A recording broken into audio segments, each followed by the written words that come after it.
All right, Luke, how you doing? Yeah, good, thanks, yourself. Yeah, all good, thank you. You picked up some of the bikes for us? Yeah, we've got a nice carbon everything Cervelo Aspero over here. And then we've got a nice alloy everything Merida. We've got a 5 gram bike and a 1 gram bike, so let's see how they compare.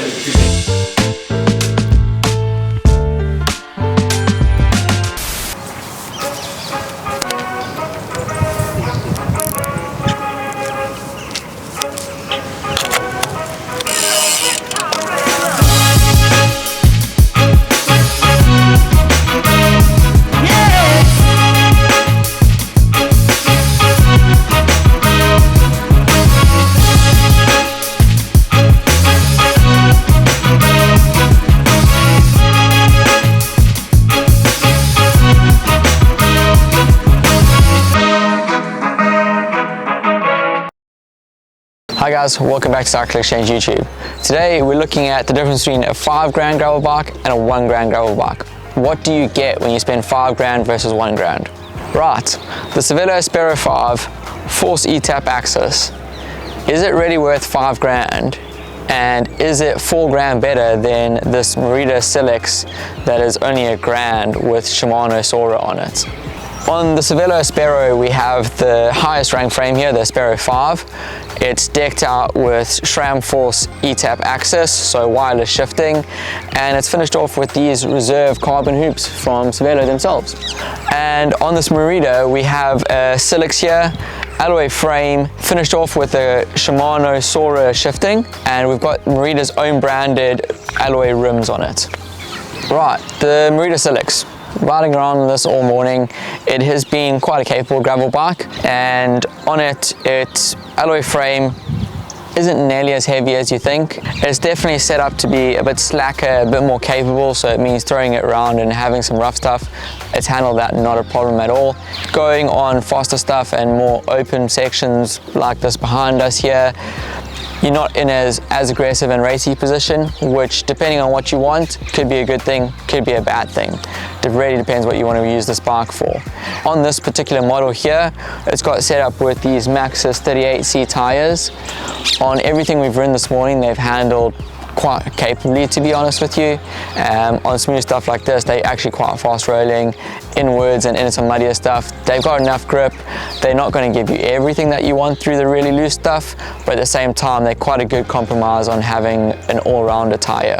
Shimano shifting on this, Sora's 9-speed group set. Shifts quite well, but you also have some bigger gaps in your gearing just because on that 9-speed cassette you obviously don't have as many gears.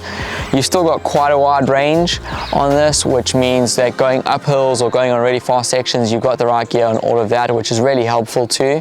It means it can cope with pretty much any terrain. The wheels on this, they are a bit heavy. But that being said, they're also really strong and really well built. They're alloy wheels and they've got quite a high spoke count, which means you're unlikely to really damage them if you're going on any gravel or hitting any rocks or anything, which is obviously super helpful. Now, on this bike, we have got disc brakes, which is obviously always a win, especially once it gets wet and muddy when you off-road, you need disc brakes. This particular model does have cable pull discs, and I have found them in a few sections to not nearly have as much power as hydraulic brakes like I'm used to. What that has meant is just being a bit more predictive over things and having to brake a little bit sooner because you don't have all that stopping power that you normally would. Some of that can probably be negated if you get the right setup with your rotors and pads. I know you can get a bit more out of them, but you're just never going to have as much power as hydraulic discs on this bike.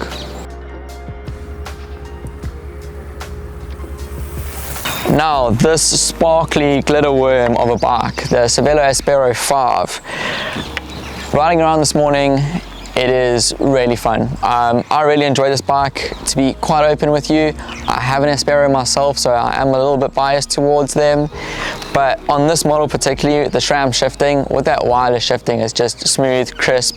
You don't think about it, you sort of just shift and it all happens and you forget about it, which is magic.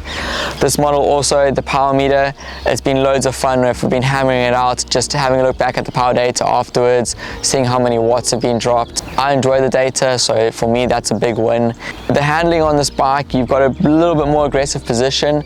It's quite close to sort of like a road bike with gravel tires in it. I enjoy that just because I enjoy putting it down everything and sort of getting a bit looser in the technical sections.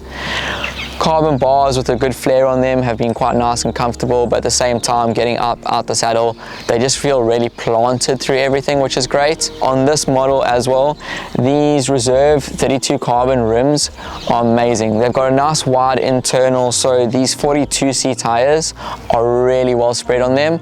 The other thing with this is having a tubeless setup. The tire pressure that I'm running in this is a bit lower than on the Merida, and that's just giving me a bit of extra grip in the corners, which means I'm able to push in there a bit faster. On this bike as a whole, it is a bit lighter than the Merida, and on the trails you definitely feel that. Just rolling down a straight line, it just keeps going by itself. It's a lot smoother. Coming out of corners, it just picks up speed a lot quicker.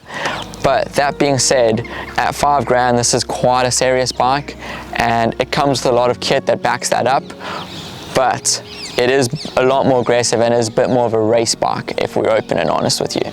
So $5,000 bike, $1,000 bike, where's my money going? To be honest with you, it would really depend what I wanted the bike for. So this Merida is a great bike, it performs really well, and if you're looking to get into gravel, you're wanting a second bike, you're wanting something you can maybe even do some commuting on, and then on the weekends get out for some gravel, this is a great option. It really ticks the boxes, but to be honest with you, it just doesn't perform nearly as well as the Cervelo. The Cervelo is an out-and-out performance bike with the carbon everything pretty much. Wireless shifting, power meter, like everything on this bike has got an extra price tag to it, and it all adds up. That being said, it does roll really nice and smooth, it carries its speed, and it is just a little bit easier to ride. So if you're wanting to push and try take a calm, if you're looking to try get as fast as you can, if you're wanting to really get as much out of the bike as possible, this is the bike for you. So yes, this $5,000 bike is better. It rolls smoother, it's faster. To be honest, it was a little bit more fun to ride, but that was just because it was so much easier. But that doesn't mean that this $1,000 bike is absolutely pointless. It serves a purpose for what it is meant for. So thanks for watching this video, guys. If you've liked it, drop us a thumbs up, it really does help. Drop us your comments. Do you think this $5,000 bike is worth $4,000 more? Obviously not having ridden it, but just from seeing what we've said about them. If you want to see the next video, subscribe. We always come out with more content, so we'll see you then.